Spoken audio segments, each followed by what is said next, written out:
सुनाने के लिए जा रहा हूँ। कन्हैया के एक बचपन के सखा है सुदामा।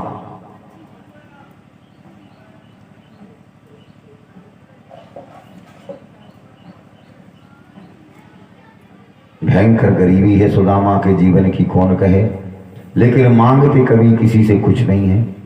सत्संग में जो मिल जाता है, कथा कीर्तन में जो भी आ जाए, उसे भगवत प्रसाद समझ कर के पा लेते हैं। आज सुदामा जी की पत्नी ने आग्रह किया, बोले जो द्वारका नाथ भगवान है वो तुम्हारे मित्र हैं, तुम उनसे मिलने के लिए नहीं जाते हो, तुम्हारे मन में इच्छा नहीं होती है। तो सुदामा जी ने कहा कि देवी, जब भी मिलने की इच्छा होती है तो हम यहीं बैठे बैठे अपने नेत्र बंद करके और यहीं से सुदामा भगवान से मिल लेते हैं। हम दोनों एक संग में रहते हैं, एक संग खेलते थे, और मैं अपनी कुटिया का राजा हूं और आजकल वो अपने द्वारकापुरी का राजा है। बोले बाल कृष्ण भगवान की जय।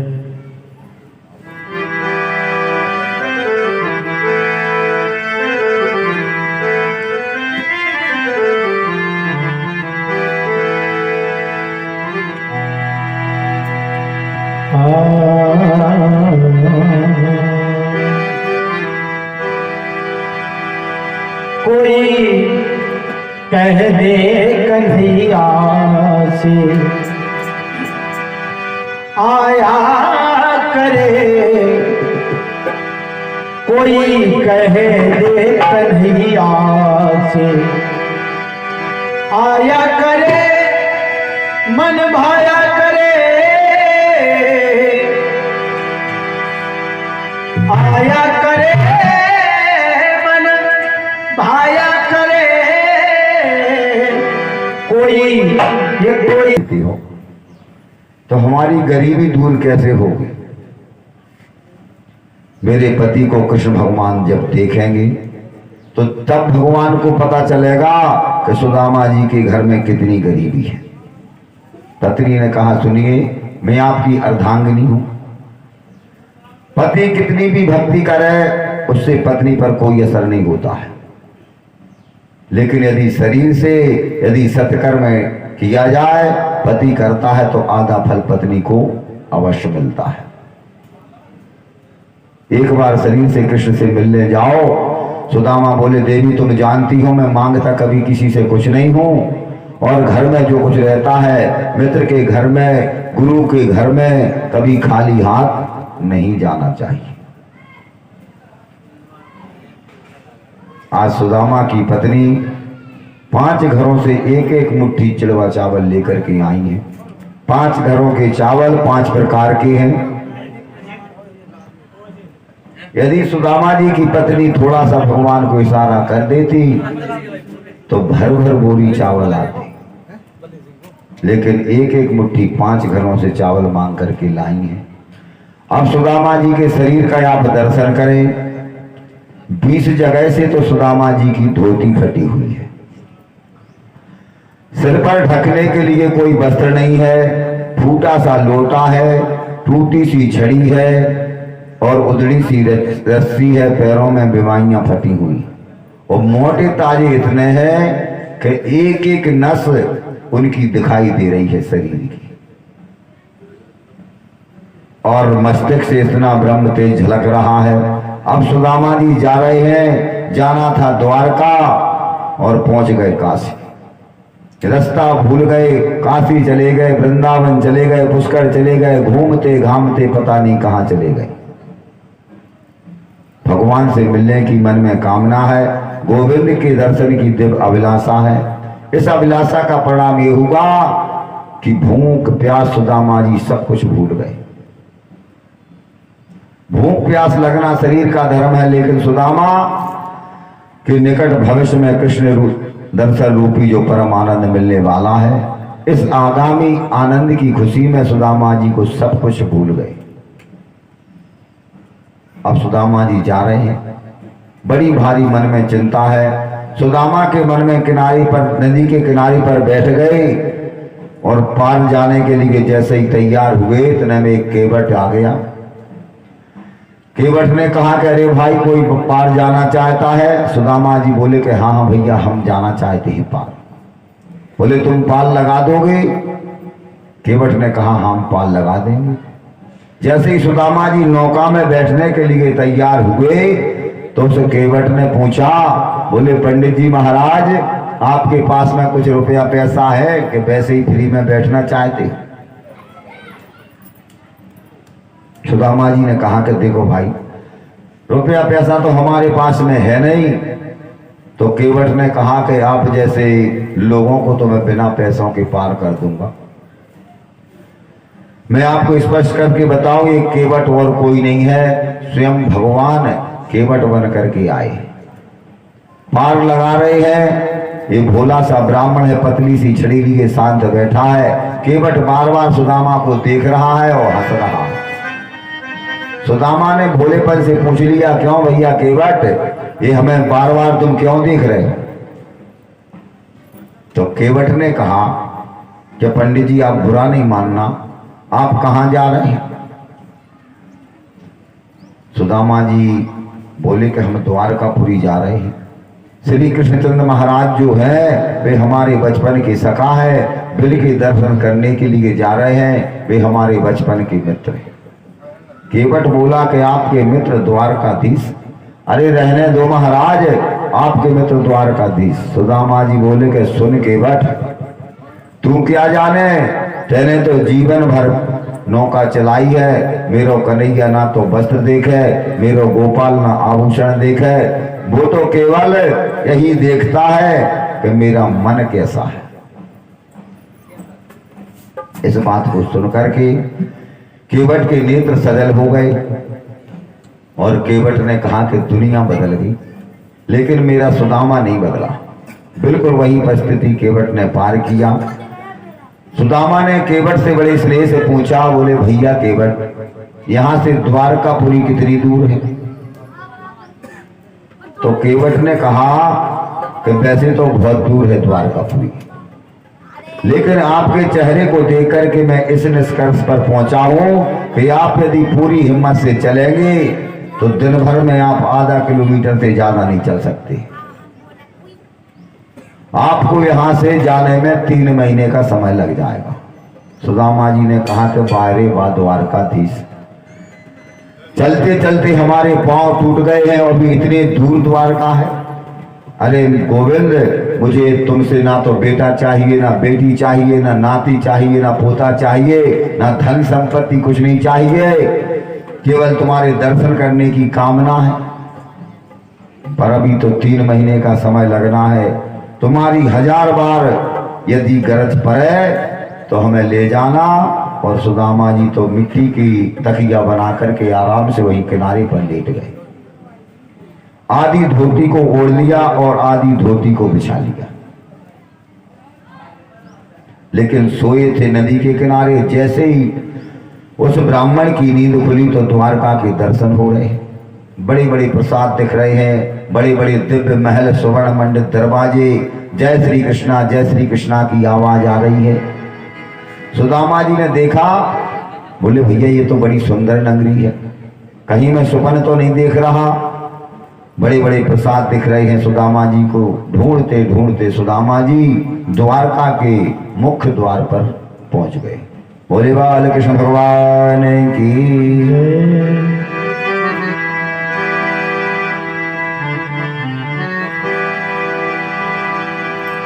देखो देखो ये गरीबी का हाल, कृष्ण के दर पे ये विश्वास लेके आया है, मेरे बचपन का यार है सुदामा,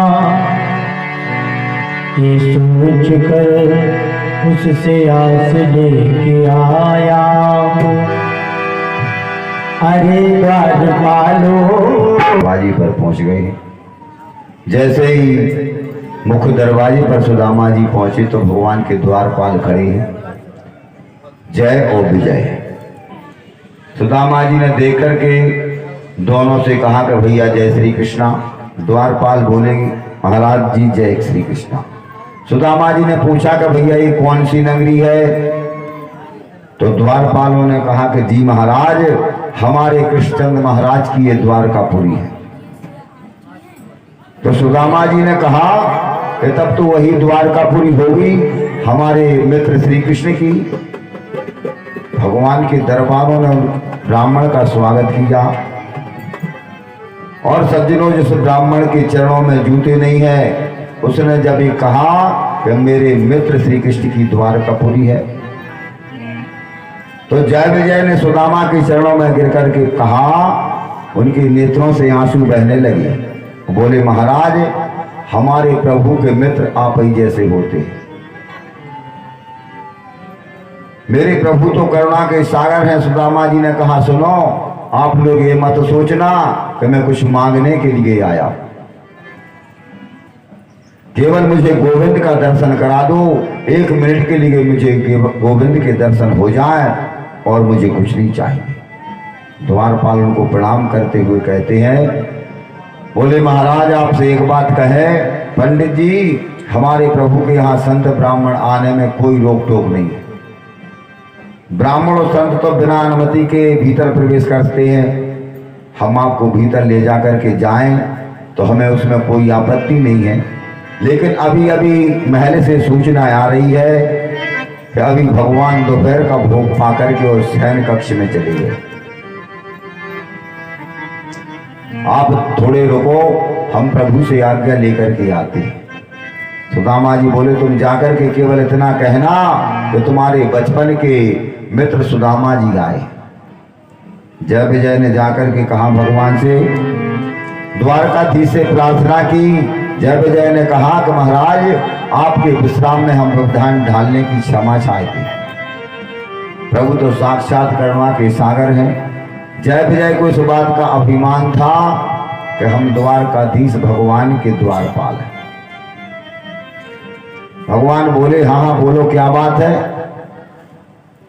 द्वारपालों ने कहा कि भगवान हमारा आपसे एक निवेदन है। शीश पगन छगा तन पे प्रभु जाने को आए बसो के ही ग्रामा। ओ धोती फटी सी लटी दुपटी और पाए पाहन की नहीं सामा। शीश पगाना जगा तन पे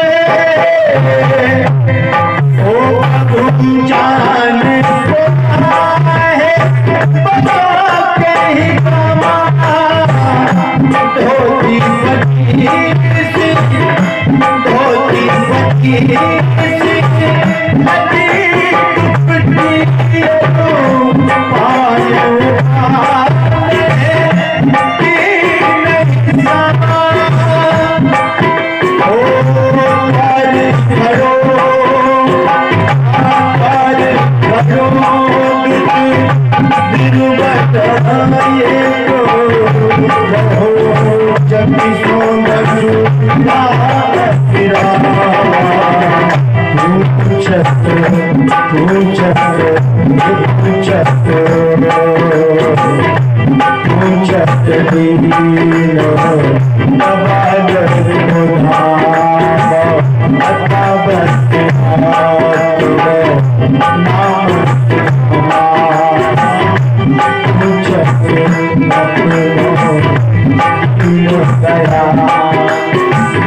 जैसे ही द्वारकाधीश भगवान ने सुना कि मेरे मित्र सुदामा जी आए हैं, अरे तुम उन्हें अंदर लेकर के क्यों नहीं आए? भगवान अपने सिंहासन से नीचे उतर करके और भगवान ने दौड़ लगा दी। कहीं तो भगवान का दुपट्टा गिर गया, कहीं कुंडल गिर गए, चरण पादुका भगवान के पांव में है नहीं, नंगे पैर भगवान दौड़ पड़े। लेकिन प्रधान द्वार पर आने के लिए 7 ड्योढ़ियां पार करना पड़ती। तपती हुई बालू में भगवान नंगे पैर दौड़ रहे हैं। दौड़े दौड़े मेरे द्वारकाधीश प्रधान द्वार पर आए और वहां बैठे सुदामा को उठा करके अपने अंक में भर लिया। और जाने कितने दिन से मिलने को तरस रही है। देख सुदामा की दीन दशा, करुणा करके करुणा निधि रोए।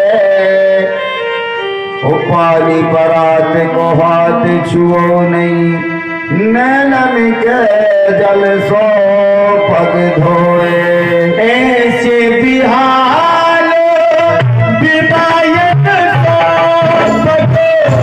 ऐसे बिहाल विदायक कंटक जाल लगे पुण्य आए बात को पायो सत्ता तुमो आए देना कितने दिन होए। देख सुदामा की दीन दशा, देख सुदामा की दीन दशा, करुणा निधि करुणा कर रोए। पानी परात को हाथ छुओ नहीं, पानी परात को हाथ छुओ नहीं, नैनन के जल सौंप के धोए।